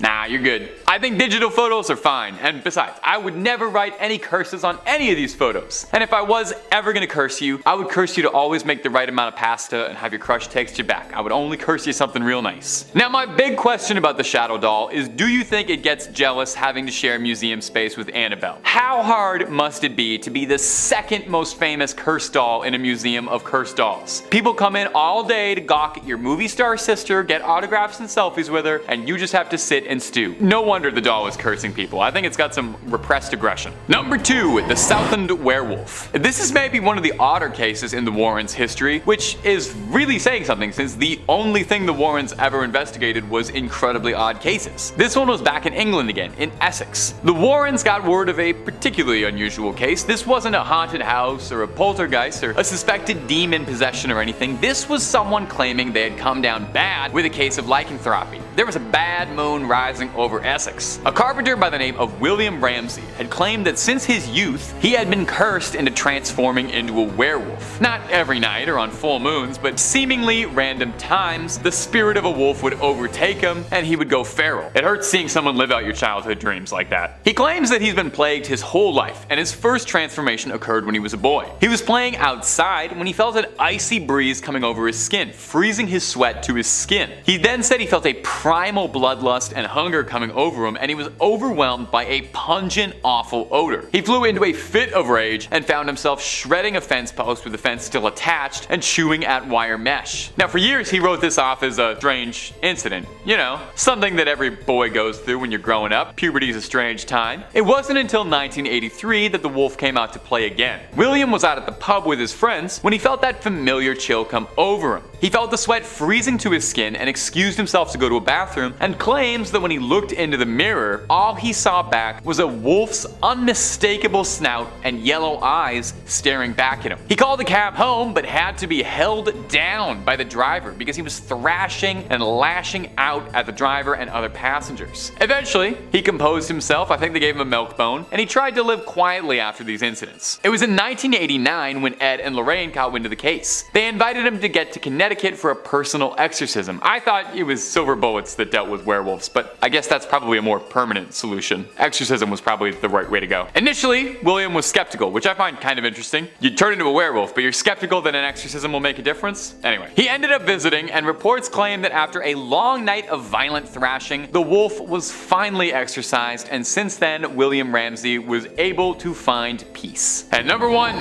the Satanic Idol. I don't know, Ed and Lorraine, a satanic idol? A human skull? Well, those things sound like they could be haunted. Do you guys like haunted things? No way a satanic idol and human skull that were involved in dark rituals are haunted. No way. The skull was given to the Warrens as a gift, which is kind of an odd gift to someone, but hey, they were kind of odd people, so they were probably thrilled to death with it. Now the idol is a different story. The tall, slender, bizarre idol doesn't immediately scream Satan or satanic, but you can take a look at it and you'd kind of be unnerved. This is not the kind of thing I would bring in off the side of the road. It's not the kind of thing you'd want to catch in the woods, and yet for one lonesome hunter, that is exactly what happened. Apparently the idol, and the skull with it, were taken from the woods nearby to the Warren estate by a local hunter who'd found them. The hunter claims he was approached by a man in mysterious black garb who ushered him away. Now obviously he was a little shaken and stirred by such a bizarre experience, so he went to the only people he thought he'd be able to trust with something like this, the Warrens, and took the idol to them for safekeeping. After he brought it to them, Lorraine fell deeply ill with no one able to diagnose what was happening to her. Ed believed that his family was being targeted for welcoming the idol into their home. You'd think that a demonologist would have seen that one coming, but hey, we all make mistakes. Lorraine recovered, and although no details emerged on how she did or what they did to purify and cleanse the idol, we can assume most likely it was probably blessed, exorcised, and doused in holy water of some kind, otherwise it wouldn't be fit to sit amongst their other treasures. It now rests inside the museum, alongside all of their other haunted relics. It's evil waiting inside, as it waits patiently for a Hollywood executive to come to it, and it's open to offers for a 3-picture deal with spin-offs included. Number 5. Union Cemetery. In Weston, Connecticut, there is a cemetery that many paranormal investigators and enthusiasts claim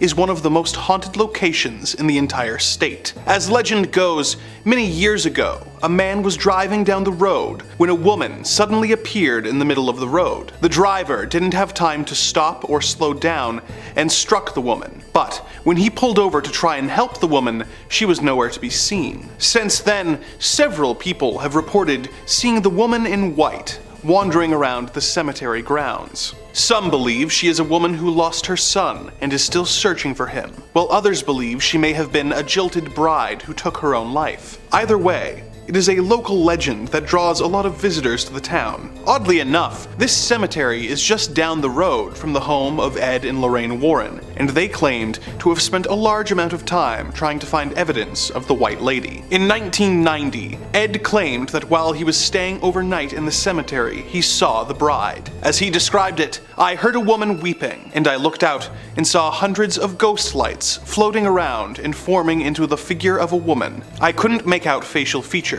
He claimed that he did manage to capture this encounter on video, however. This is of course very exciting, as definitive proof of paranormal activity is rare and could completely change the way people view their own mortality. When asked to show the footage that would validate his claims, Ed said, "No. This is the incident that is least clearly a lie out of all of them on this list, but it is typical behavior from the Warrens, who claimed that they had proof that they then simply refused to show to anyone all the way up until their deaths." Oddly enough, the ghosts of the Warrens sometimes pass through the dark dimension and visit me. I even have a recording of it on my phone that proves I'm telling the truth. You can't see it though. You'll just have to take my word for it. Number 4. The Amityville case. Perhaps the most infamous case the Warrens ever came into contact with. George and Kathy Lutz moved into a house and claimed to experience paranormal activity. A year prior, the house had been the site of a horrible crime, with 23-year-old Ronnie Defoe going from room to room and shooting his 6 family members in cold blood. At his trial, he claimed that voices he had heard on the night of the crime had told him to do it and had controlled his body. But this was not believed, and he was sentenced to 6 life sentences. The Lutz family moved in and reportedly would experience phenomena like unexplained gelatinous drops appearing on their carpet, witnessing each other suddenly appearing to have aged 90 years, doors slamming by themselves, levitating, and waking up every night at 3:15 a.m., the time the murders took place. The family fled soon after and invited reporters and psychic researchers to study the house. The Warrens, of course, showed up, with Lorraine claiming the house was possessed by demons and using the opportunity to get her and Ed on TV, cementing their reputations as paranormal experts, despite not showing any evidence of their findings. The Lutzes published a book about their experiences that was made into a successful movie series called The Amityville Horror, but years later, they would admit that much of the book was highly exaggerated, with much of the content being the result of a creative brainstorming session and 4 bottles of wine. So, much of the activity that the Warrens were validating with their investigation never occurred. But what about the killer saying he had been controlled and forced to shoot his family? Well, years later he admitted that had just been a lie, designed to get him off with an insanity plea. The majority of the lying in this case was by people other than the Warrens, so maybe they were just taken along for the ride. But there are still plenty of examples of them being suspicious to downright hucksters. Number 3 on this list is the African fertility dolls. Tony Spera goes into detail about these dolls on the official Ed and Lorraine YouTube channel, and the story is pretty creepy. Apparently these dolls, which are now in their possession, were originally from Africa. They were made by an African witch doctor, but were then stolen from him and brought back to America. They were sent to a police officer who was in on the theft and thought that he could get some serious value for some authentic African fertility dolls. What he didn't expect was for these dolls to take his life. After he acquired these dolls, he soon became paralyzed from the neck down and, after some time, succumbed to this disease and died. These dolls are cursed, and after stealing them from their respective owner, took the life of those who were responsible. Now they're in the museum, and Tony warns us on the YouTube channel about ever touching them, for a similar fate could happen to us. It's stuff like this that really flew under the radar during Ed and Lorraine Warren's time. But the fact that these dolls exist, and there are probably many more of them in the world, is truly very terrifying. Number 2 on this list is the South End Werewolf. Born and bred in the Essex seaside town of South End, the first inkling of trouble came when William Ramsey was just 9 years old. Like any normal child, he was outside in his back garden when he began to feel strange. It was deep into one Saturday afternoon in 1952 when an icy blast of frigid cold swept over him. Perspiration froze on his skin and a foul stench came close to making him vomit. The bewildered youngster only had 2 things on his mind: running away to a life on the ocean wave and wolves. By this time he was close to the garden fence, and only the calls of his mother brought him out of whatever had gripped him. However, something else took complete control of him instead. Intense and pure rage had installed itself firmly within his psyche. Using this and the adrenaline-fueled strength he now possessed, he had uprooted a fence post with the fence still attached to it and was swinging it like a club. Not even his parents could easily remove the post with their bare hands. That was a passage written by Les Hewitt talking about the beginning of the South End werewolf case. This incident was the beginning of a long road for Bill. For 15 years, though, he didn't have another episode until he started having dreams. Dreams that his wife would look at him and run off in fear after seeing him. These eventually ceased, but then 15 more years later at a party, it all came out. Apparently on the drive back home from this party, Bill lost it. He turned into a complete animal and the wolf came out. Scratching and biting at the driver, Bill had completely turned into a werewolf. His body changed too. His shoulders hunched, his nails grew to claws, his humanity had completely left him. The Warrens were then brought in to help him and had to perform several exorcisms to get rid of this werewolf presence. Think about this entire story though. Bill, to my knowledge, hadn't been bitten by a werewolf or had any extended exposure to one. He just became one. How scary is that? At any given point, I could just slowly start to develop werewolf-like characteristics and turn into a rabid super beast. I think that's why this case didn't get as much media coverage as some of the other ones. Just the fact that something like this could happen, and I mean, that could really scare the public. And finally, number 1 on this list is the Shadow Doll. So we already talked about some other dolls, but this takes it to a whole nother level. You know the horror movie franchise Chucky? Where the doll is possessed with a serial killer and it's out to get people, like that whole bit? Well, this doll makes Chucky look like the sort of thing you invite to your kid's birthday party. Yeah, it's pretty freaking bad. The Shadow Doll, for one, looks absolutely terrifying. It looks like this woman with a white face totally covered in black robes with chains and spikes sticking out of her. It's apparently made of bones and even has a human tooth in it. Now, even though this doll doesn't operate like Chucky and move around in the real world, it does something even more terrifying. Anytime you go to sleep, you aren't safe if the Shadow Doll has you in its sights. It's said that this grotesque-looking creature will come to you while you're sleeping in your dreams and terrorize you. It isn't said to be a quick kill either, like this thing's pretty sadistic in how it haunts you. It will keep coming back over and over and over again until finally it terrorizes you to a point where your heart literally stops out of fear and you never wake up. Think about how horrible that would be. To be absolutely terrified of going to sleep because you know that the second you close your eyes, this shadow doll could be upon you and it might be your last night ever. Similar to the other dolls that we talked about, this thing is locked up in the museum, but I personally don't think that's enough.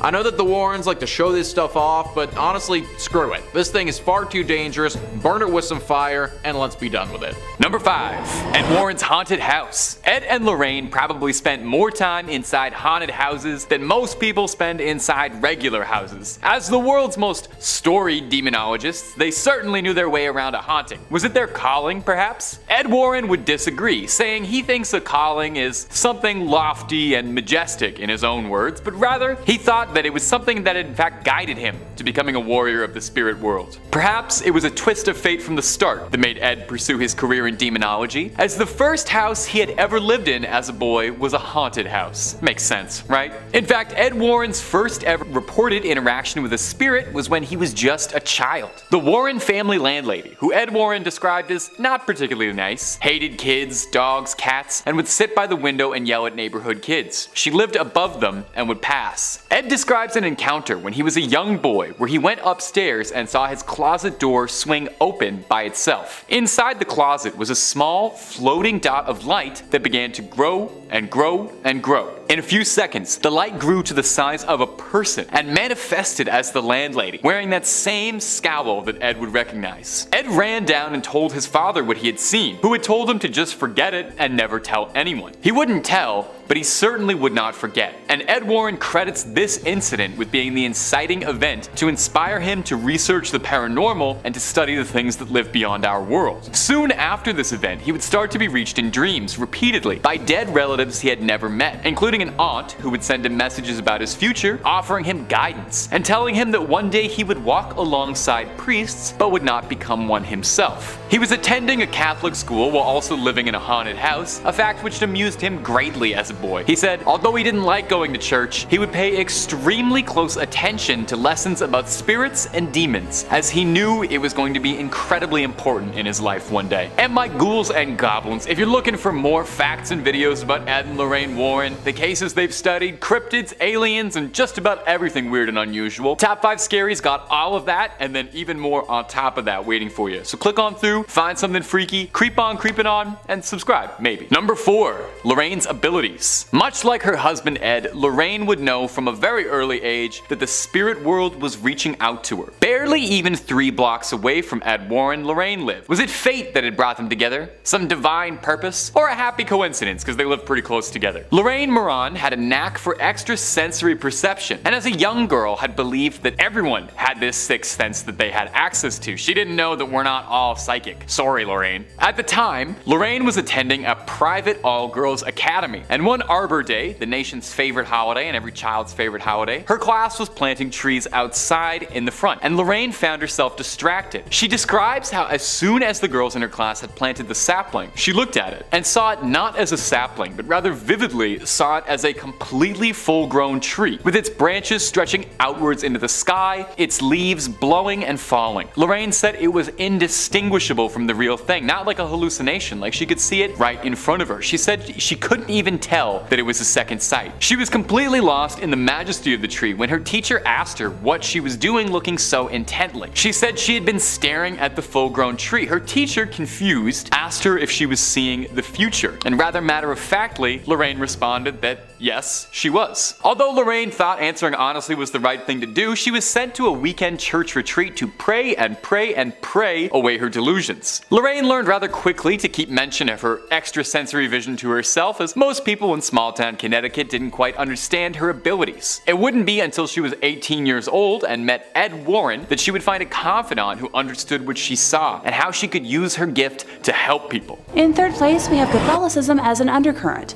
This is probably the only thing that has always bugged me, and while it might be less of like a secret in the gotcha sense, allow me to explain. Hauntings Ed and Lorraine spoke about were caused by people who refused to conform to traditional family values. Only people who submitted to the patriarchy and the church could be safe in their eyes. Their 1980 book, The Demonologist, kind of explains it all. That Ouija boards would get you haunted, but so would reading books about witchcraft, owning an image of a non-Christian deity, or attending conscious-raising groups. The horror in Amityville was supposedly aggravated when the unlucky homeowners engaged in the unholy pagan practice of meditation. Addiction, depression, and disobedient children were all satanic. Hate, rage, despair, misery, drunkenness, and a sense of worthlessness will attract the demonic in a snap, according to Ed. One story in The Demonologist centers on a young woman who succumbed to evil after being fornicated with against her will. I do own this book, and I remember that not sitting super well with me. It was essential not just to stick with the status quo, but to be satisfied, with Ed going on record as saying, that a happy home is one's best defense, and even the most powerful exorcism will be effective only if you keep up an emotional atmosphere that does not attract such entities. And while I do believe this to an extent, not so far as Ed does. That atmosphere would involve going to church, by the way, saying that once a week was a good start. Yeah, I don't go to church. When you really think about it, the Warrens' entire basis of work kind of relied on victim blaming, evil that could, only happen to people who were already evil themselves. So personally, I don't agree with this whatsoever. Bad things do happen to good people, and not just because they don't follow Catholicism doesn't make someone evil. If you don't see what I'm seeing, allow another quote from Ed to help clarify things. People who do negative or patently unnatural things are essentially doing the devil's work for him and actually attract negative spirits to their side. Ed Warren was the homophobic brand of Catholic. Yes, I'm fully aware that not all Catholics observe this, and while most do not, Ed fell under that specific strain that sadly does. As a queer gal who didn't fully learn this until today, it kind of broke my heart that people who were so open to helping others and the unknown could be so close-minded. In second place, we have fraudulent items in their museum. So Ed and Lorraine were investigating numerous cases from the 1950s until they passed, right? And they founded like a whole society devoted to the research and investigation of the paranormal in 1952. Not to forget their entire museum attached to their home dedicated to objects from their cases. So, explain to me how their website only has 10 public case files, and why so much from the museum looks like leftovers from a spirit Halloween. Doesn't anyone else find it pretty suspicious that we only get details from their really big news cases, while artifacts from other lesser cases are barely a footnote and have no story or witnesses attached? So in one corner of the Warrens Occult Museum is the skin of a tiger that is said to have killed 33 people in India while possessed by a demonic spirit. But yet, when I try to research this were-tiger, I find no account of any reportings in history about such a case, outside of, their quotes, or any offers from Ed and Lorraine to go into detail about any events leading to how it came into their possession. Seriously, take a look at some of this stuff. Given what I know about modern day Satanism, that idol looks like a papier-mâché alien mock-up. Well, most folks who practice Satanism don't actually pray to any sort of idol, or to the devil himself. But sure, for a moment I'll pretend like that's real and move on to the, black magic skull, which just looks like a cheap haunted house prop for a glow-in-the-dark room. Ditto for the, chilling masks. You know what, actually that's a lie. I've seen cosplayers make better masks. I'm not going to even try to rationalize the skull with horns or the recreation of the Witch of Monroe. Y'all don't need to see me fuming right now. In first place, their personal life. So if you watch the film franchise, you'd think Ed and Lorraine had a pretty ideal, wholesome, perfect Americana family style life. But the reality isn't so shiny or pure, despite what, they preach all the time. In the early 1960s, Ed Warren initiated a relationship with an underage woman with Lorraine's knowledge. Ed was in his mid-30s when he met Judith, who was exactly half his age. Yucky. Having not yet gained enough fame as a self-trained demonologist to pay the bills, Ed was working as a city bus driver in Monroe, Connecticut, while Judith was a student at Central High School in the nearby town of Bridgeport, who, conveniently rode his bus route. The two began an amorous relationship, according to a legal declaration from Judith in November of 2014. Heck, by 1963, she had moved into the Warrens' home, and for the next 40 years, she had a sexual relationship with Ed with Lorraine's knowledge. That same year, Judith was arrested after someone reported her relationship with Ed to local police, because, busybodies everywhere. And she spent a night in the North End prison in Bridgeport, while police tried to persuade her to sign a statement admitting to the affair. After she refused to cooperate, she was ordered by the court to report to a delinquent youth office for the next month. So, Ed, being the great guy he was, picked her up from school every week and drove her to the mandated meetings. Judith claimed that Ed told her many times that she was the love of his life. The Warrens explained her presence in the home as a niece or a poor girl who they had taken in out of charity and who helped them with office tasks. And she was mentioned in a lot of their books as being, their secretary, most notably in The Demonologist, which I've already quoted a couple times today. What do you know? I own a copy. In May of 1978, while in her 30s, Judith became pregnant with Ed's child, and Lorraine persuaded her to have an abortion because the birth of a child could become public and any scandal could ruin the Warrens' business. Now, if that wasn't awful enough, Judith has also claimed that Ed was on occasion physically offensive to Lorraine. Judith described one night in particular where she saw Ed slap Lorraine so hard she lost consciousness. Early on, she said, she witnessed him backhand his wife. Well, it might be easy to dismiss all these claims as, hooey, or someone trying to make something out of nothing. There's an interesting element from Lorraine that kind of proves this to be true. So when Lorraine signed on to consult on the Conjuring movies, she got a contract that states that the movies will not feature negative information about the Warrens, mentioning specifically intercourse with minors, youngling bad videos, anything to do with woman of the night, or sexual violence. Kind of weird to have to spell that out if you don't have anything to worry about. Now, this is where I was wondering, well, where was the daughter in all this?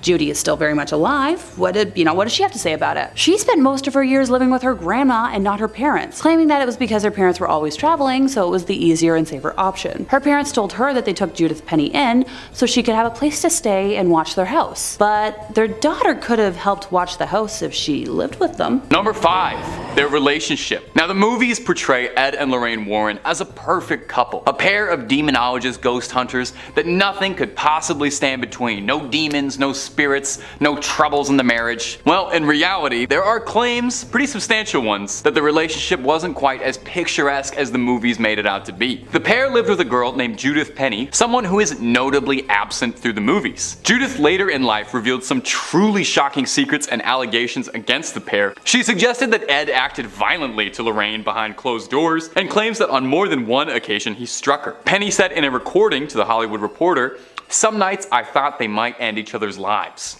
Of course, the Conjuring movies are nothing like that, and portray them as a fairy tale storybook couple almost. It's a very stark contrast. The production company was strong-armed into showing the couple as loving as possible in a deal by Lorraine Warren for the films after Ed had passed away. A producer for the Conjuring films, Tony DeRosa Grund, spoke out against Ed Warren in an email to top Warner Brothers executives, referring to him as a violent husband and a criminal.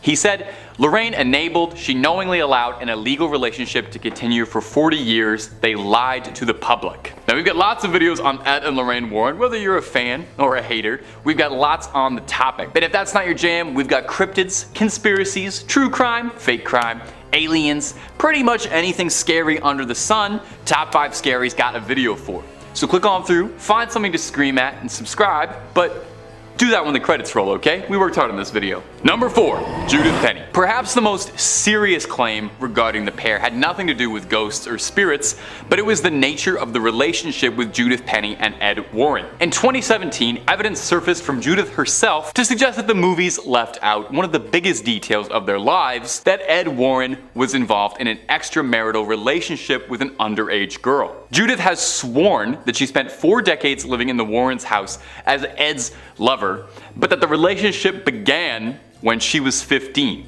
The claim goes on to state that the couple told people she was their niece, or a poor girl that they had taken in since she had nowhere else to go. In 1963 actually, Penny was arrested and taken into custody after a concerned citizen who noticed this reported the nature of their relationship to local police. She was ordered by the court to attend a delinquent youth office for a month. Penny would tell that Ed would pick her up from school and drive her to these meetings. Now obviously these are substantial claims and serious allegations. These didn't come out until after Ed had passed, but perhaps the most concerning piece of evidence was a bizarre contract Lorraine demanded that New Line Cinema follow. This strange deal insisted that Lorraine serve as a consultant on all of the films, which makes sense, they're about her. Where it gets a bit odd is restrictions that said the films could not show the Warren characters engaging in any criminal acts, could not show Ed Warren committing any extramarital acts, or romantically involved with younger people. Very suspicious. One executive at New Line said they had never seen a deal like that before in their career. It certainly raises a very uncomfortable question: why would these things specifically be demanded not to be done?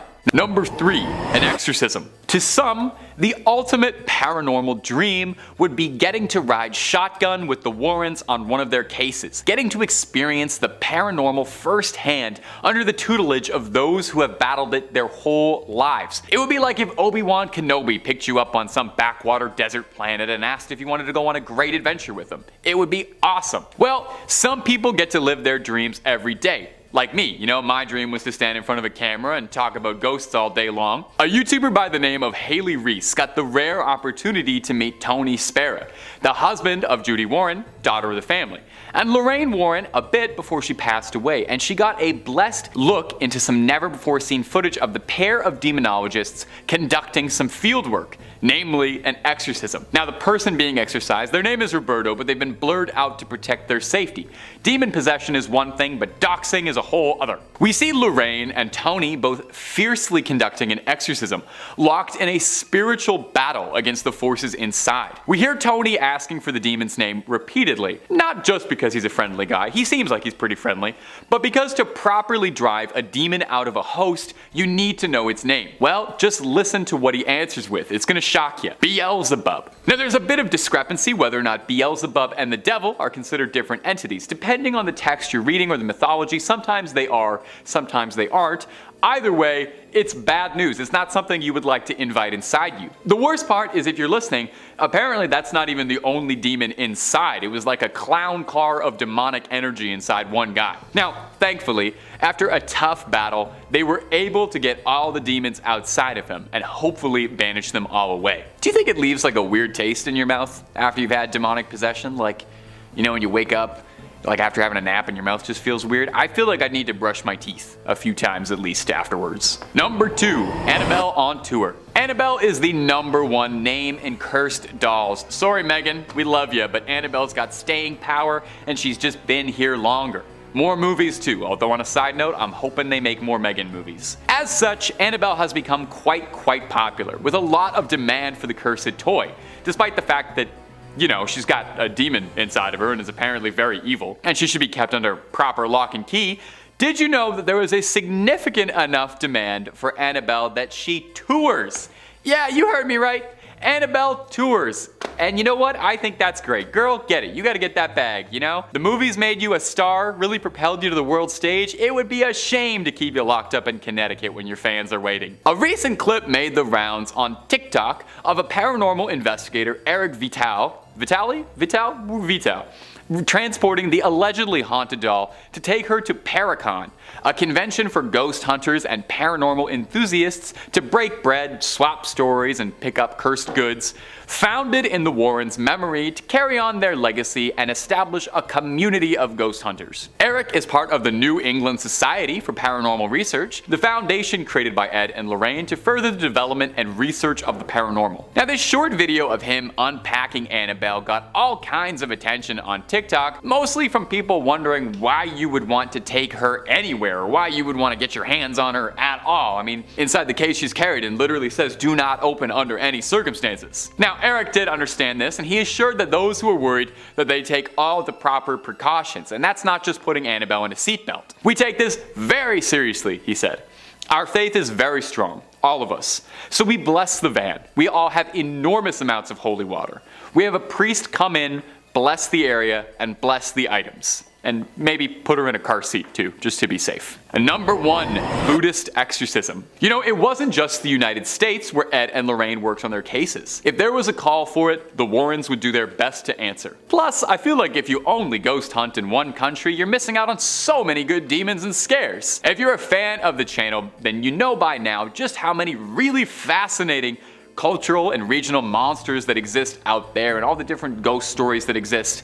You know, you can spend your whole life battling demons, but have you ever gone toe to toe with a yokai or an oni? Maybe that's why the Warrens decided to take a trip to Japan in the early 2000s. Maybe they just wanted a nice vacation, or maybe they were getting tired of local poltergeists and wanted a new difficult challenge. They set out to Japan to investigate these allegedly haunted tunnels, where a number of people were reported to have died in. Ed was a former World War II Navy veteran, and he had spent a lot of time around Japan and was interested in their culture and the reports and things that he had heard. Of course, it was hardly a vacation, because while they were there, they were asked to participate in a Buddhist exorcism of a young woman named Teresa who had become the unwilling host to a litany of demons. They were aided by a group of Buddhists during their exorcism, a change of pace from their usual help from ordained Catholic ministers. We'll play it for you now so you can get some eyes on it. In the clip, we can hear Lorraine doing her level best to try and cast the evil out of the young girl's body. Now the clip's a bit hard to watch, I'm gonna be honest.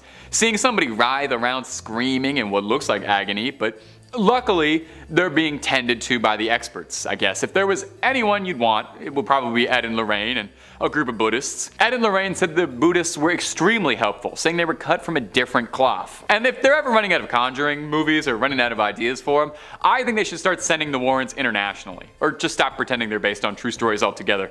Have the Warrens try to fight Godzilla, or have them fight the Predator or something. Let's see them exorcise their way out of that one. Let's see holy water and a little rosary take on the Predator.